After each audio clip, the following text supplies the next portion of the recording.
Hello, everyone. I'm your host, Jenny Beal, and this is the Awareness Podcast. Today, I'm delighted to be joined by Billy Doyle to talk about living and not knowing, particularly in the context of listening to the body. So welcome, Billy. Thank you. Thank you. So as usual, I'll start by giving you all a brief synopsis of Billy's background.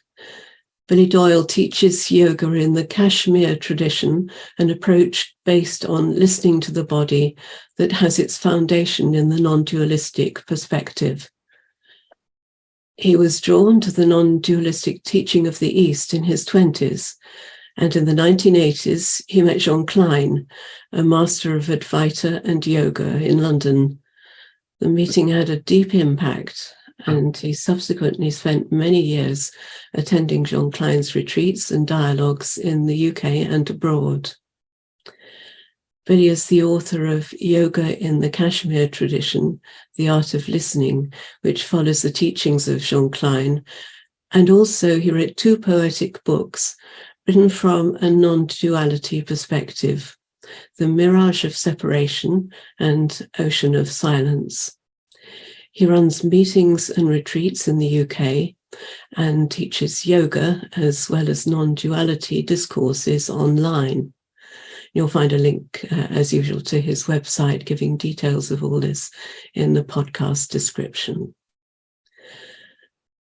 So, Billy, we all have different stories about how we ended up at the direct path teaching. Perhaps you could share yours. Yeah. So where to begin, indeed. Yeah.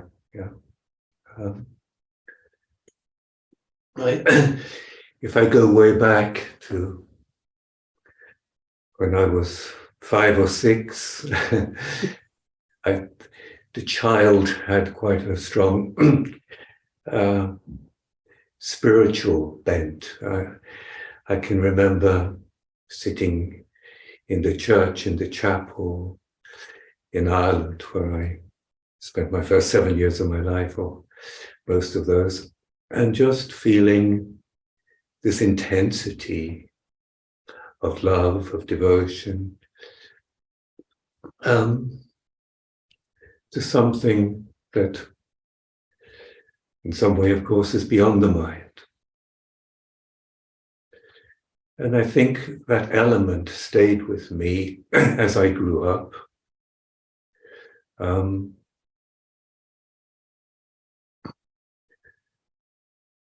So it was within the Catholic tradition, and I even wanted to be a priest when I was a young child. And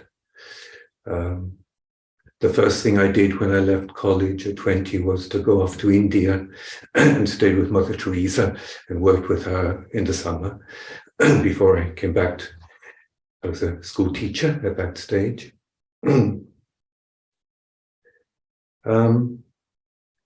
maybe at that time, I read a little bit about the Eastern way of looking at reality, of our real nature.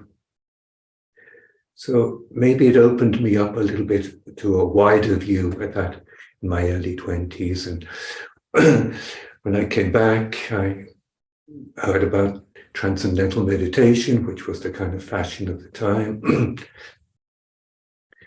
And I explored a little bit of that, of Buddhism, of Zen practice, and then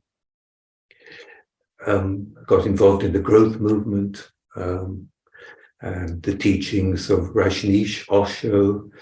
And so at the age of about 27, I went back to India and spent about 4.5 months at the ashram there, which helped open me up and liberate me at a certain extent.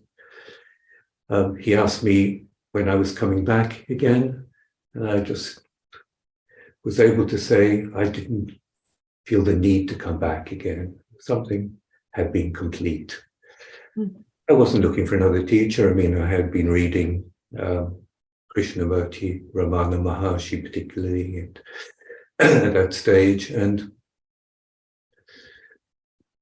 I did training to be a yoga teacher, I enjoyed the physical activity of it, combining with the spiritual element. So they suited the kind of person I was, those two elements.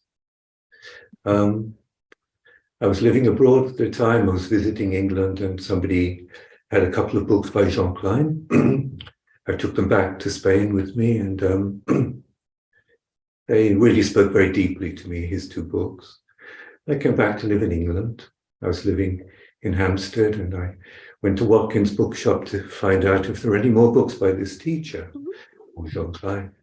And then I looked down the list, and he was giving talks in Hampstead, where I lived, that very evening. You know, they say the guru comes to you. Well, anyway, I only had to walk. I sat there in the front row.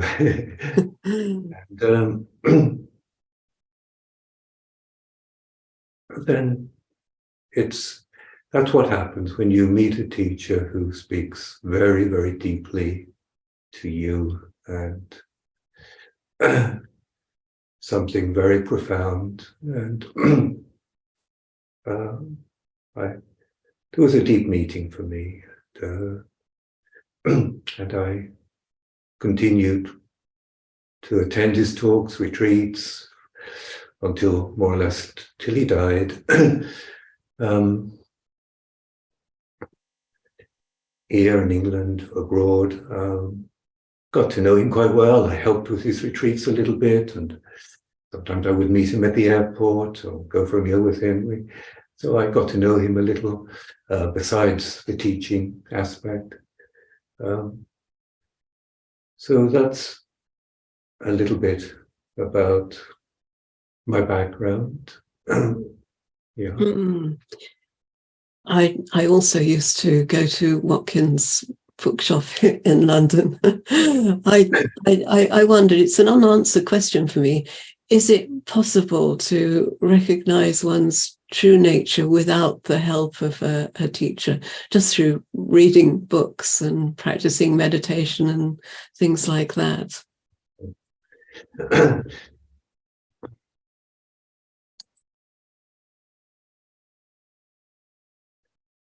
I have no doubt that it is possible.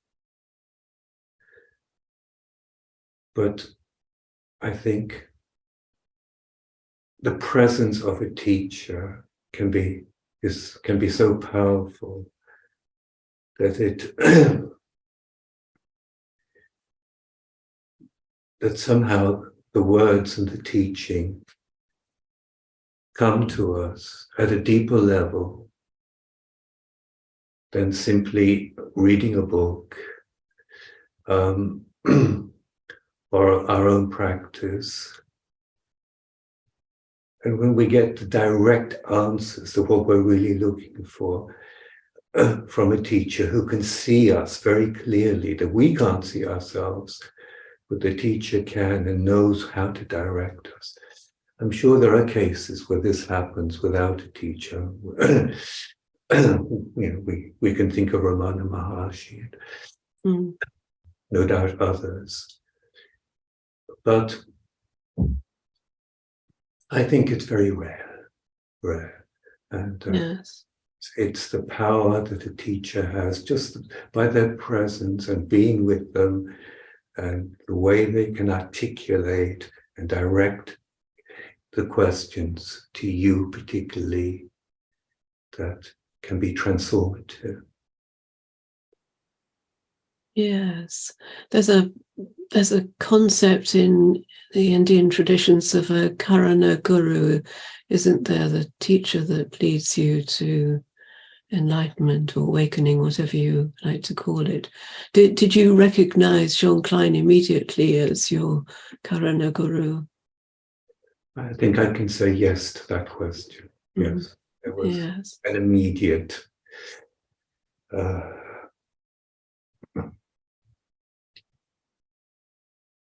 feeling of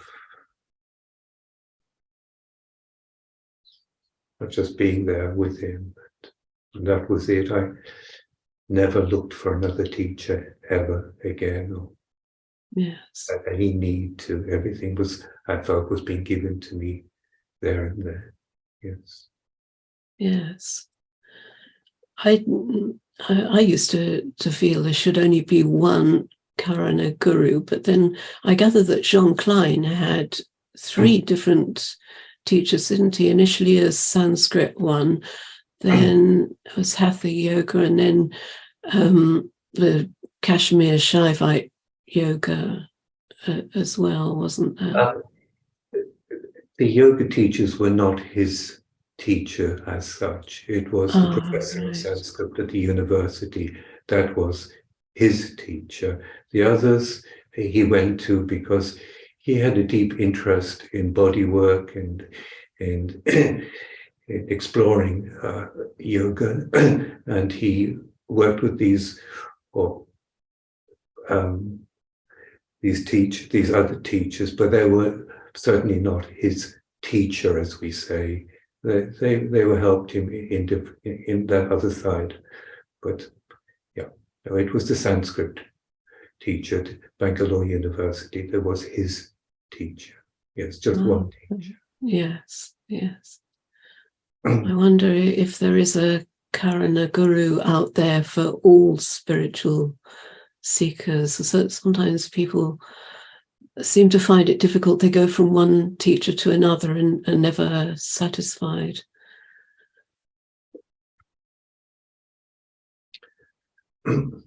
Yeah. I think if you're really, really open, the right teacher comes along into your life.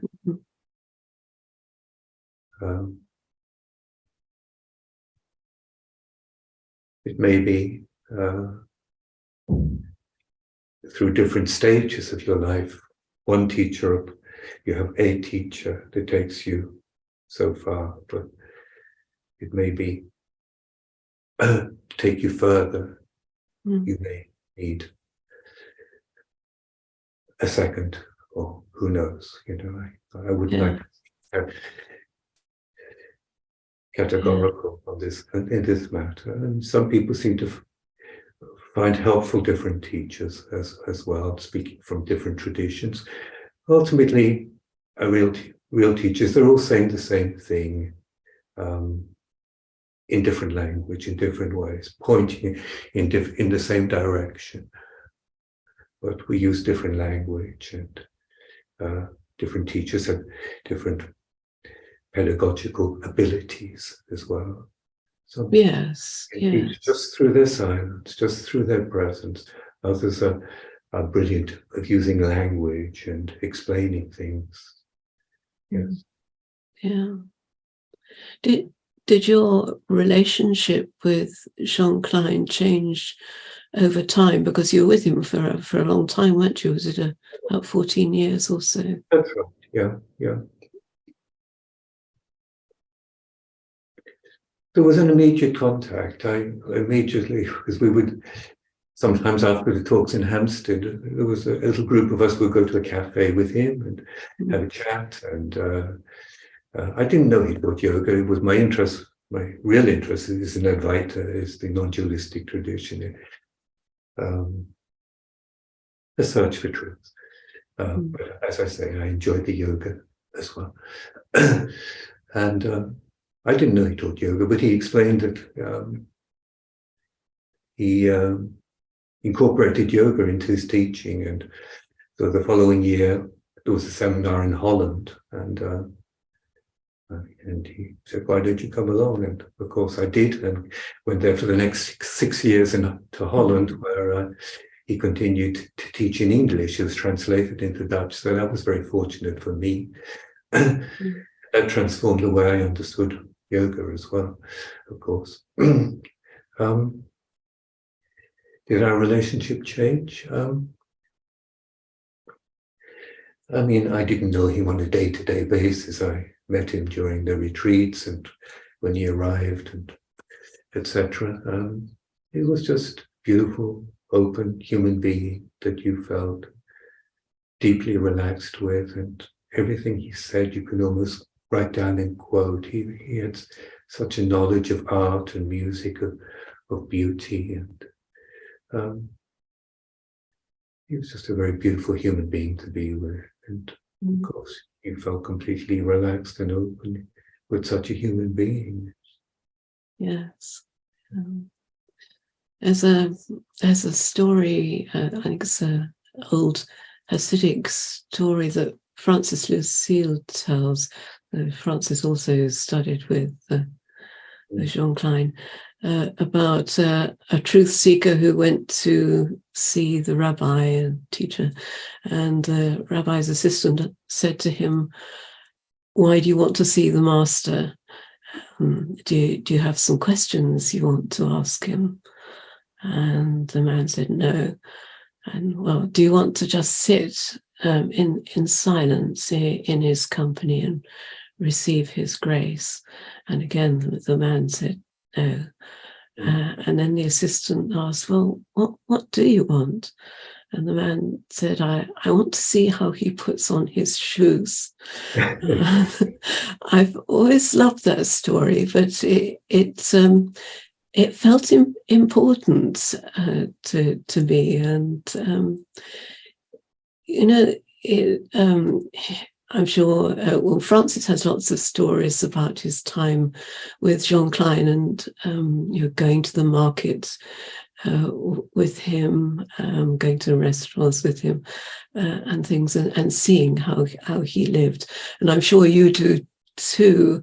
But I wondered, how it's possible to have that kind of relationship now with a teacher.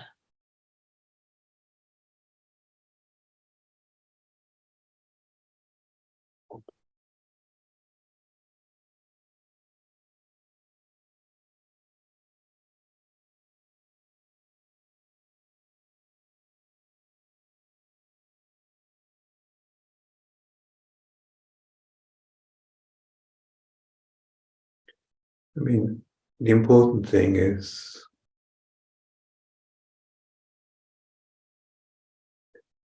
that the teacher doesn't take herself or himself to be the teacher and you to be the seeker, the pupil, the follower.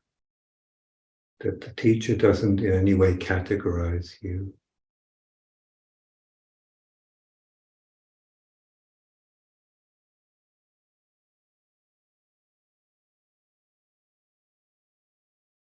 So that then you really feel and hear the teaching.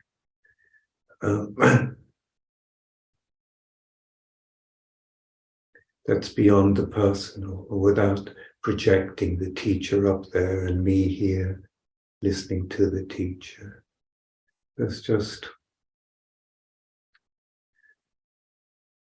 a dissolving of categories and borders.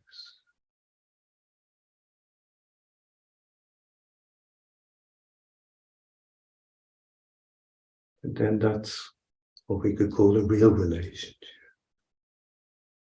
Yes, that's beautiful.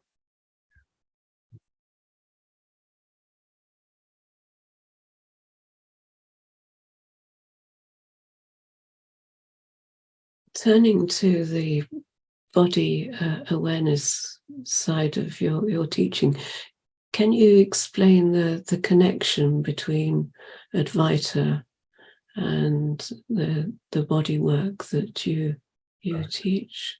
Yeah, okay. Of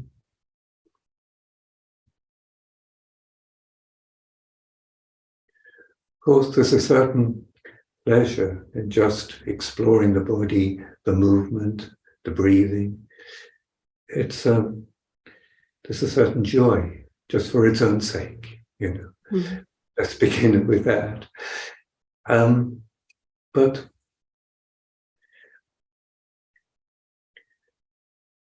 the contraction, which is the ego, which is the projection of a self-image, which exists on the psychological level, has its counterpart on every level, on the way we breathe, on the how we use our muscles, how we look with our eyes, how we hear with our ears. That contraction is a contraction also on the bodily level, the somatic level. So what we call our body is in some way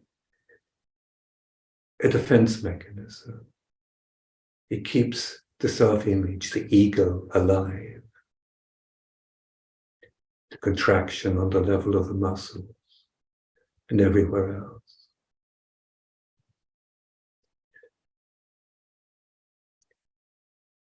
It's very difficult for truth to cross through walls, through barriers that we become, that the ego is. So, and these patterns can be very deep-seated. They can be there even from childhood, in the tensions we hold, the fixations, right down to the cellular level. So, by exploring your body, we come to the feeling of the real body. By exploring the body, there's a release of all we're holding on to, the tensions, the resistance. We come eventually to the real body, which we can call the energetic body, the subtle body. This body is invisible, but it permeates and surrounds the physical body. And when you really come to that feeling, there isn't a feeling of being contained. You have the feeling that you're expanded in the space around you, that there are no borders. So in this, there's a feeling, if you like, a forefeeling of our real nature, a taste of our real nature, even on the somatic level, the bodily level.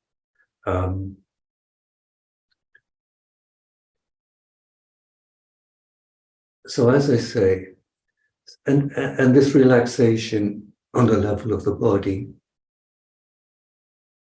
of course, relaxes the brain, the mind. So,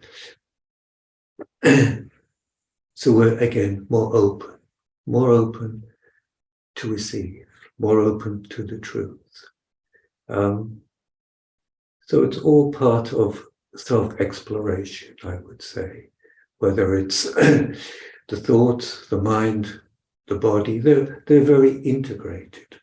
Body, mind, of course they are. Everything in the mind is affecting the body, and what's in the body and the patterns, contraction affects the mind as well.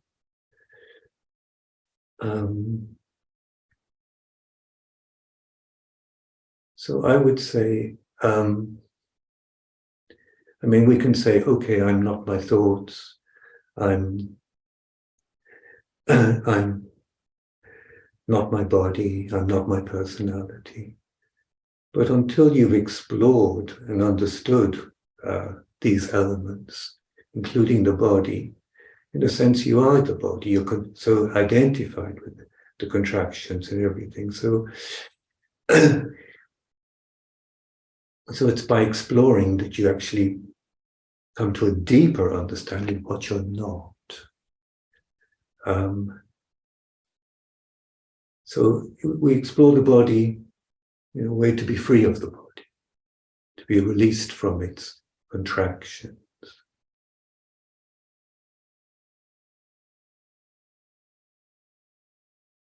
So does that body work require some level of appreciation of Advaita? I mean, you mentioned the neti process. I'm not my body, I'm not my mind, etc. Or can one start with the body work and then move to study of Advaita? Yeah. mean, ideally, with the body work, the emphasis is not really even on the body. It's on listening to the body, on listening itself. So the body is simply a pointer back to awareness, to presence. So we explore the body, but then you understand you're not that which you're exploring. It's still a perception. Even the most subtle feeling of this expansion in space, it's still a perception. So the real exploring takes you beyond the explored to just your presence. So you ask about the purpose of the body work. It's a pointer as well, back to just your presence. The body exists in the present. Of course, your question about can we just begin with the body work, I'm sure it helps a lot of people to relax and to let go, and perhaps at that stage deeper questions can come up, and it may begin to open us to deeper questions. So it can have a value on that level as well, of course, but the real exploration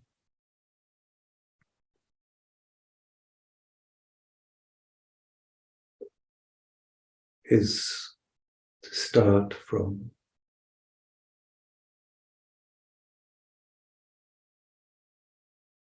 simply welcoming what arises, letting it arise, and just finding yourself in the welcoming, not emphasizing the body. As I say, it's just a point.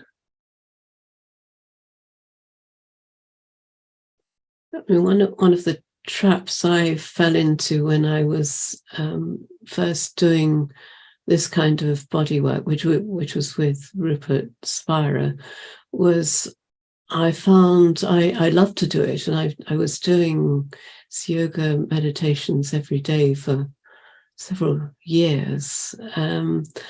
But to start with, certainly I was doing it to achieve a pleasant state of body and mind, which you do get from that. And, it's a beautiful kind of relaxation.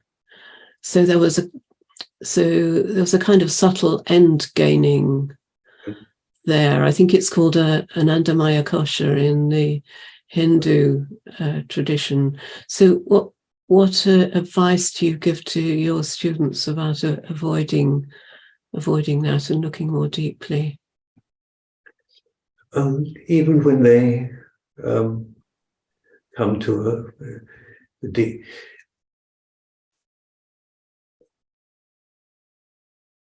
deep relaxation and a pleasant feeling, even the feeling of spaciousness,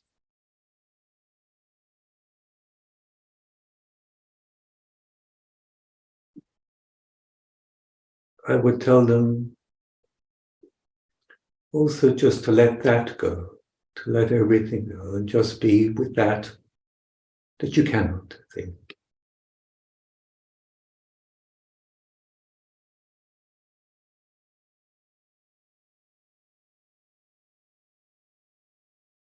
And from the very beginning to understand you are what you're looking for. It's already here.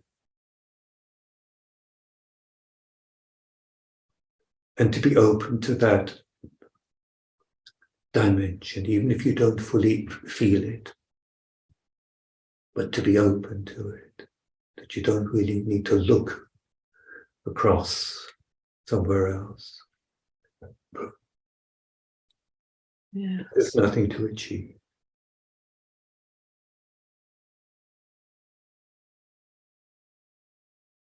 And how does the Hatha yoga postures fit into that? Yeah.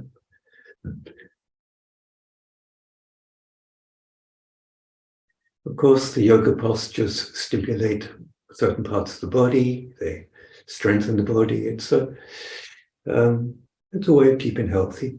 But ultimately, you could say they're just spaces to listen, to be open,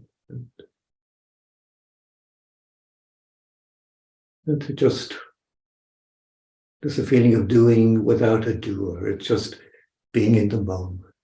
So there's this, I think it helps us just to be in the moment, to be without thought, because we're just staying with the feeling, the sensation of my body. We're not thinking, we're just moment to moment in the feeling. So it takes us out of our heads and our minds and conceptualizing the way we tend to live. Conceptualizing it. We're just in that direct feeling. Of course, you don't need to do yoga postures. You can have the same thing if you're sweeping the street, or you're just in the feeling. You're not lost in your head and jumping into the future. It's just being in the moment. Yes.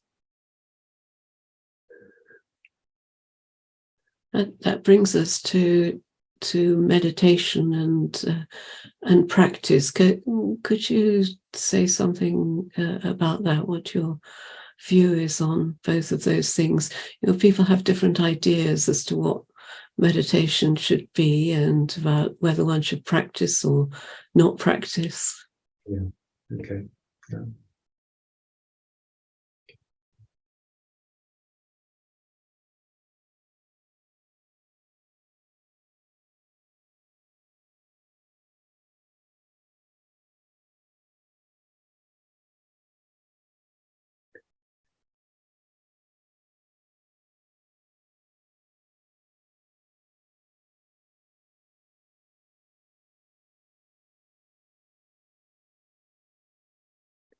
So the danger can be that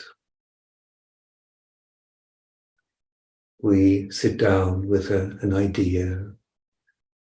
We want to achieve something, to obtain something. By doing this, we're going to arrive someplace else.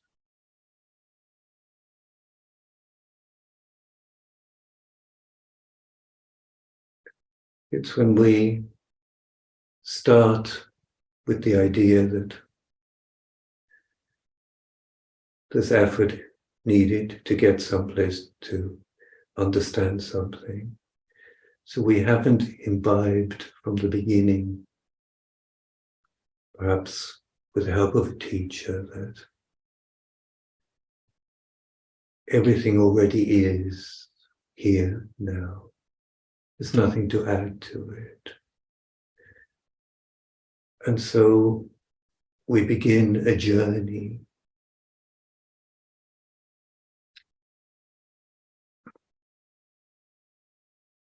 that's orientated outside to obtain something.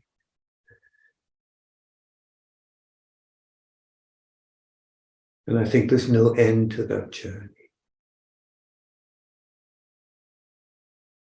It's beautiful when we can just allow the moments to come, the quietness to come, when we stop running after things and we can allow the silence to come. Spontaneously.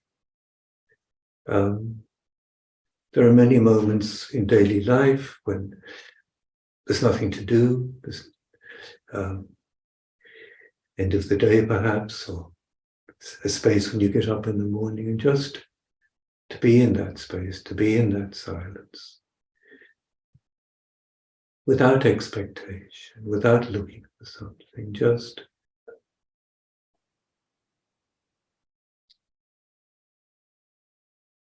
to welcome those moments, those spaces in your life.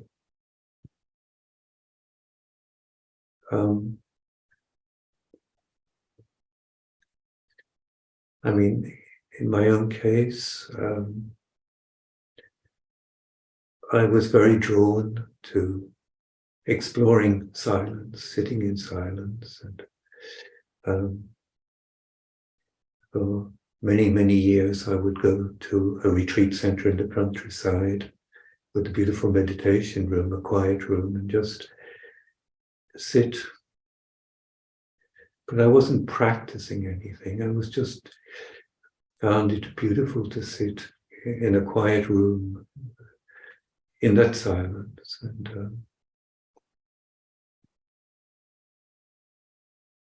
But I didn't think of it as meditation as such. It was a privilege that a life allowed me just to be in that silence, that quietness, without doing anything.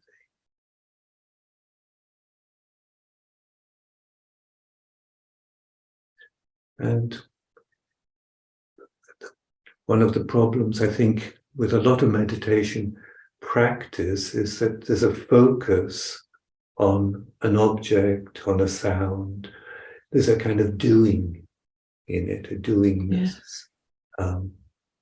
So that, instead of just being open to the silence, you're continually, there's a intention, there's a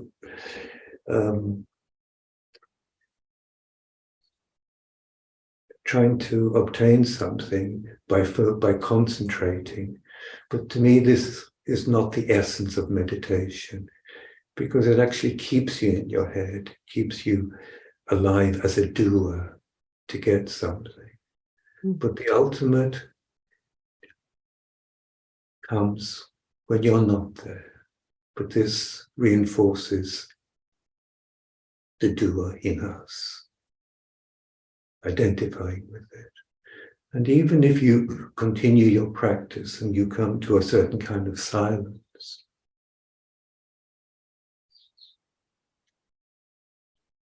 somehow that silence is still an object, a subtle object, yes, of course, but it's still an object. You have not dissolved. That silence is still a perception, and it is not giving you what. It is not bringing you to your real nature. It's still, as I say, a mystery for you, this objective silence that I reach at the end of all my meditation practice. So and this is the problem with the progressive path, that one is forever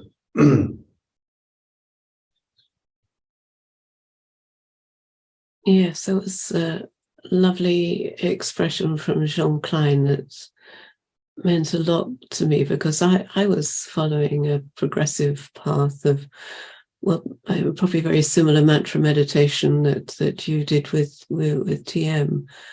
But that phrase was the absence of the absence. Yeah. And that seems to describe exactly what you've said. It's, Yes, exactly, because you have to come to the absence of the absence. If you just come to an absence, there isn't fulfillment. It's just an absence. One has to go beyond that, to the absence itself. And in the absence of the absence, there's fullness, there's wholeness.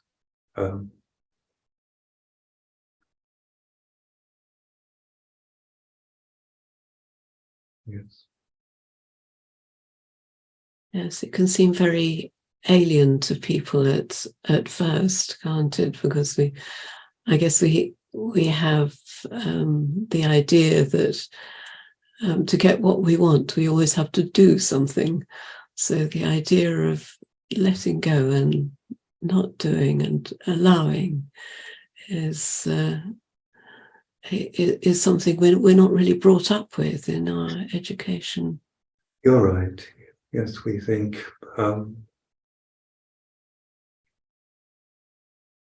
But when we do get a glimpse of that, there comes a deep, deep relaxation, because all that energy that's orientated outwards, externally, towards acquiring, becoming,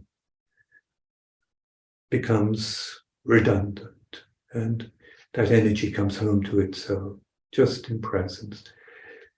And then I would say you're available to something else, something beyond the mind.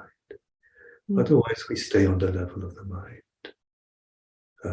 the level of becoming. Yes.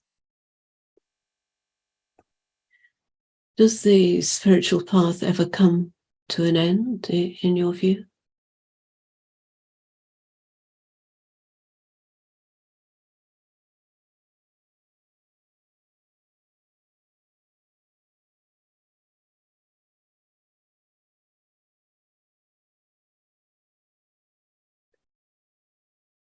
When you come,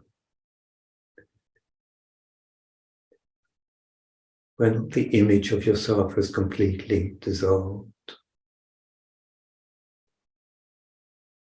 there is simply nobody anymore. You no longer live in time and space. There's nothing you can say about yourself anymore. Of course, you know the body, the mind, the personality, but these are just perceptions.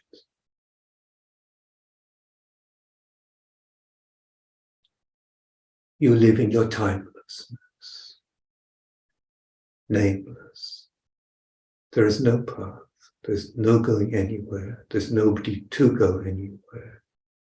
There's just the immensity of life, of being. So any notion of path or going or anything, that completely dissolves the very moment you come to know your ultimate self. I'm not saying life doesn't change and how you respond to life, but you live your timelessness. Each moment is new, of course. Each moment is new.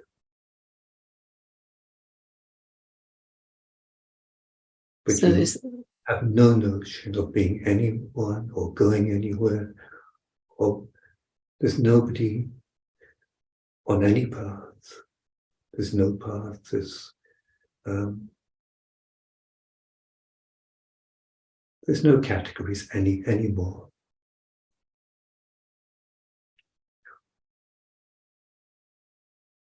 So is that a point at which no circumstances of life could take you away from yourself? So in other words, from that moment on, you could never fall back into ignorance. I think if that teaching, if that understanding has been total and has been totally integrated, I couldn't understand how you could possibly go back anywhere. How the ego could reinvent, how the illusion could come back into being, because the insight is so powerful and affects every element. I can't imagine how identification could come back if there's been real understanding. Not just a glimpse. A glimpse is just a glimpse. Yes. But to really understand, yes. Of course, we hear about teachers, and I guess you studied with one, Osho, who seemed to behave in ways which some of which one might regard as ignorant, or maybe you would. Yes, so it may be there's been a certain level of understanding, but that level has not been really integrated. I mean, I'm not talking about specific people, Yes. but it may be people have had a certain understanding, intuition, but at the same time, it has not been integrated into it totally. So, so the behavior is seems strange, inappropriate. Someone who's supposedly understood their real nature. Your real nature is love, and that's how it expresses itself. Couldn't be otherwise. And what about suffering? And, you know, if a partner walks out or dies, or you are diagnosed with a degenerative illness, or your child commits suicide, do all of those things just flow through and don't trouble you anymore, or is there still something that can affect you?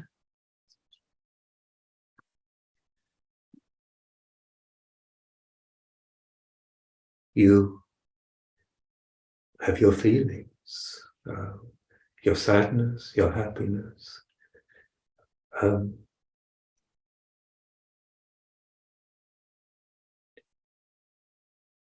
You're not dead to the world, its suffering, and everything else. But there's certainly something in you that is beyond, that's unaffected by anything around you. Doesn't mean to say your husband dies and you're in tears, in sadness. But at the same time,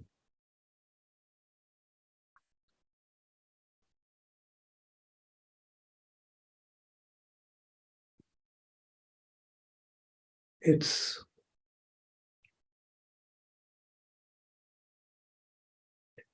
simply completely open to that and not rejecting it. It's simply a fact. And at the same time, there's something that is totally unaffected by everything around you at the same time. But as I say, you still feel, you have your emotions. Yes.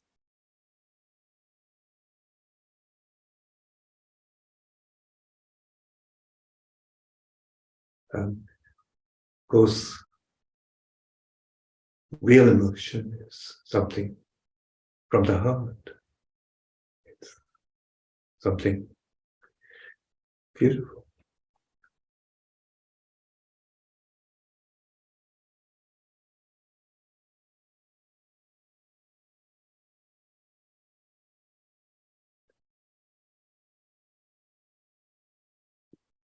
So the title of my podcast series is Living in Not Knowing. What does living in not knowing mean for you?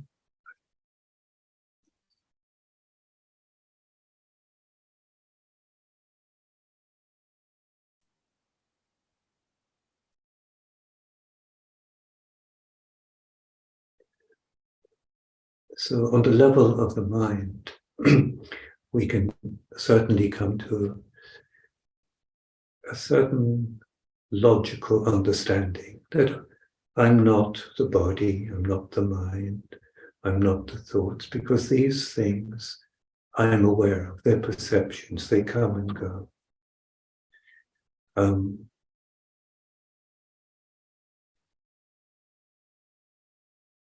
But then the question is, yes, so there's something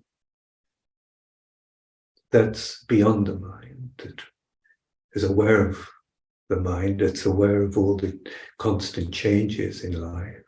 So there is something changeless in me. So what is this?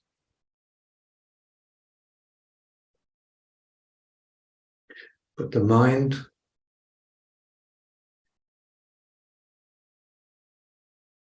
can never take you to that which is beyond thought. Because the mind is simply a tool, but it's not the tool that will take you to your real nature.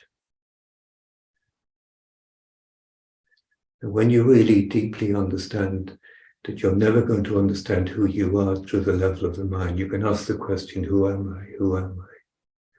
But you will never get the answer from the mind.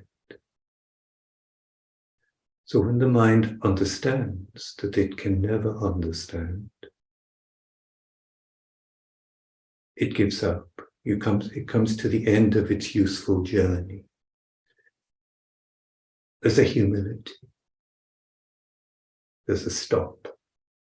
And then I would say, you're open to a different dimension.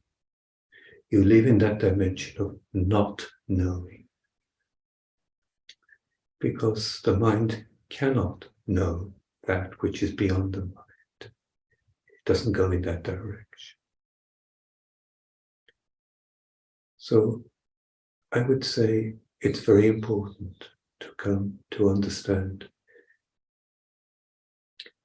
and to come to this feeling of not knowing. Here there's an innocence, an openness, an availability to what is beyond the mind. There's also a deep relaxation when you're not orientated towards things.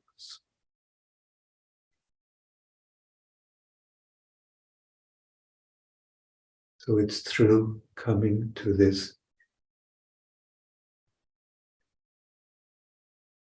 end of the journey of exploring and just coming, as I say, to this innocent feeling of not knowing that you're really in openness.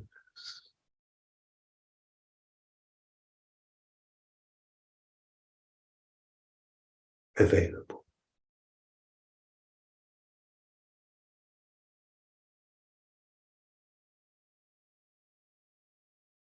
A lovely description.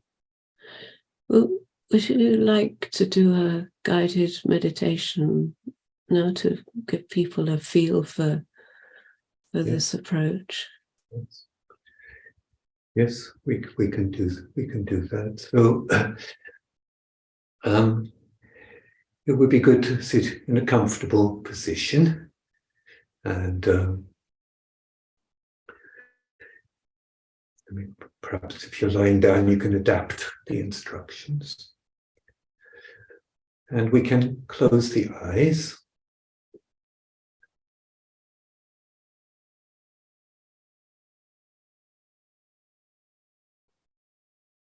And just, without thinking it, just let awaken the feeling of your body.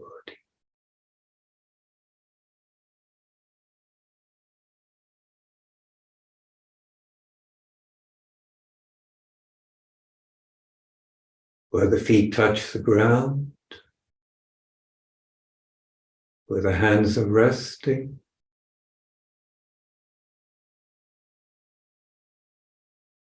where you're actually sitting.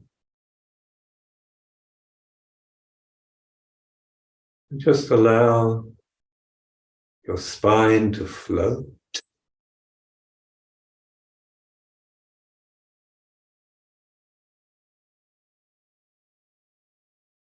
How do you experience your face?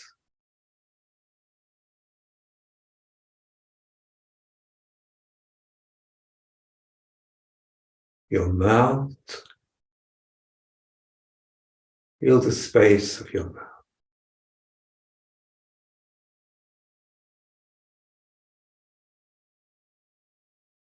Experience your eyes.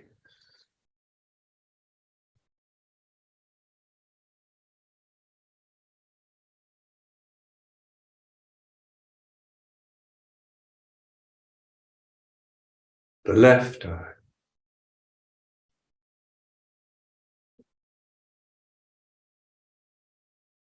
the right eye.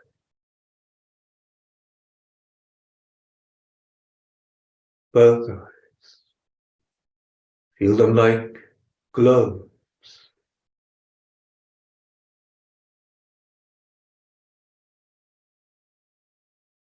Feel the left side of your brain.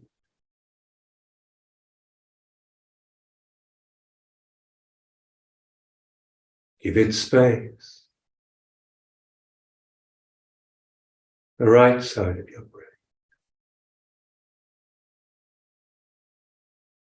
Give it space.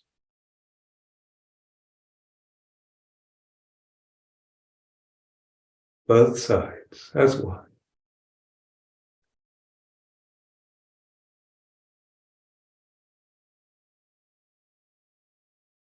Feel the vibration of your hand.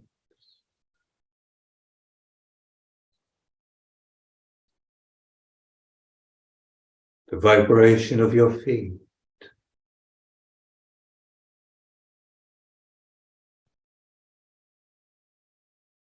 Let your whole body just be vibration.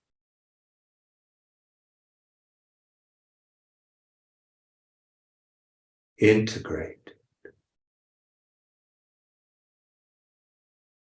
Don't listen to your body from your head. The head is just part of what you listen to. The feeling, not an idea, not a memory. It's a feeling, moment to moment.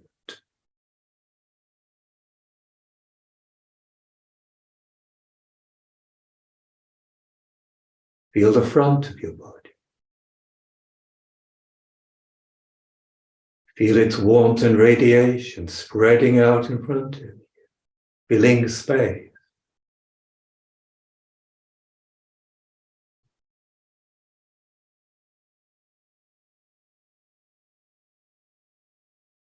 Feel your back.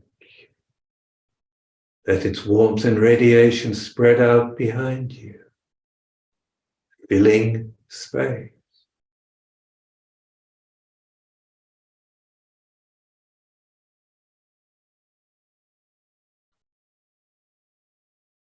On the left side.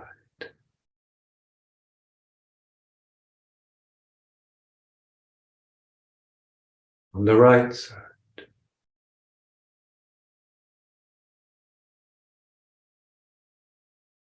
And now the feeling of your whole body, filling all the space, every direction.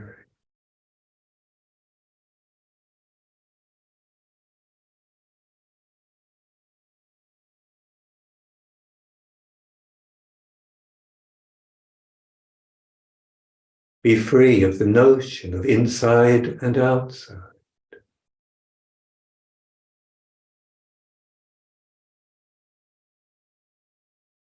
The feeling of my body dissolving in space.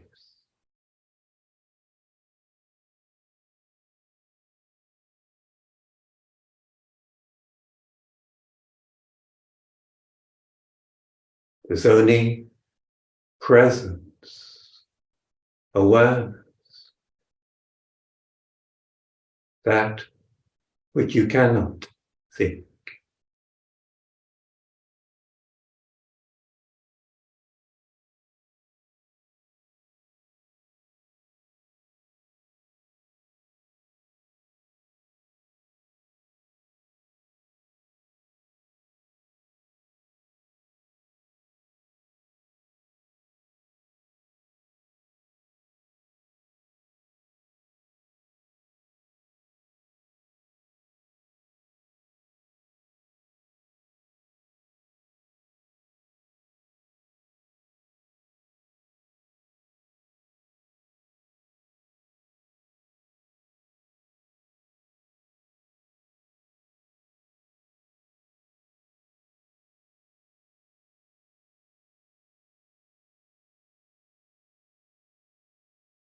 Good.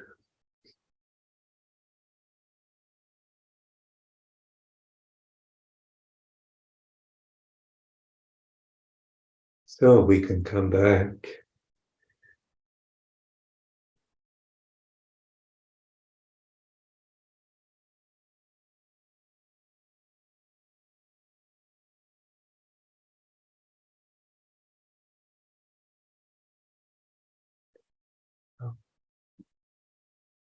That was lovely.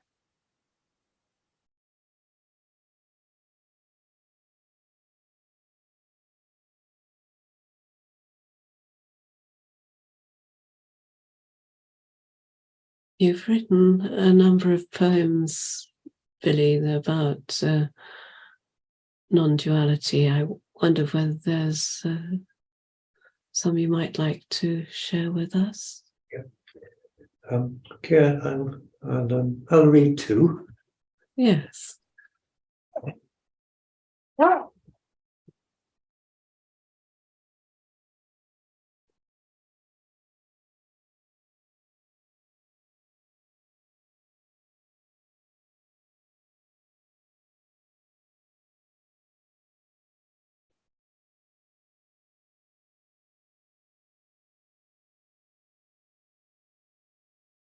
Let there be space. Space in your life, in your mind. Space to be quiet. Discover space in your eyes, in your brain. Open yourself to space. In spaciousness, you're open to the unknown. Spaciousness is welcoming you. Your home without borders.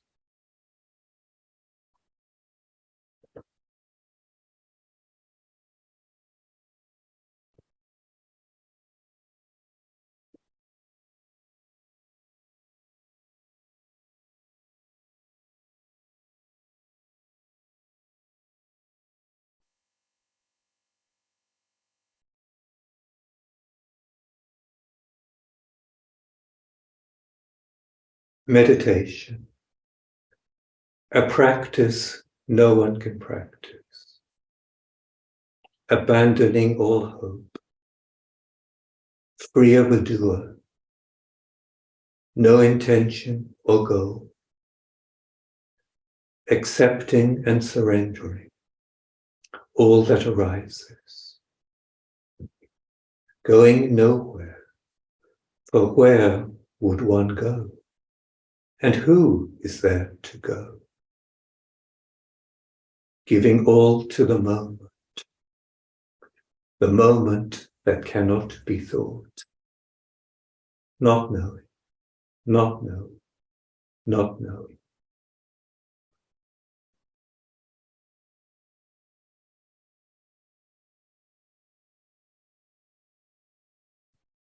That's beautiful and absolutely perfect for our theme.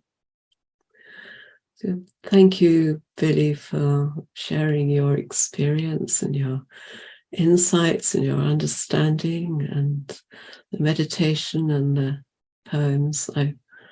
I've enjoyed our conversation very much. I've enjoyed very much as well. And thank you for inviting me and sharing this time together. Thank you. It's been wonderful, and thank you all for listening.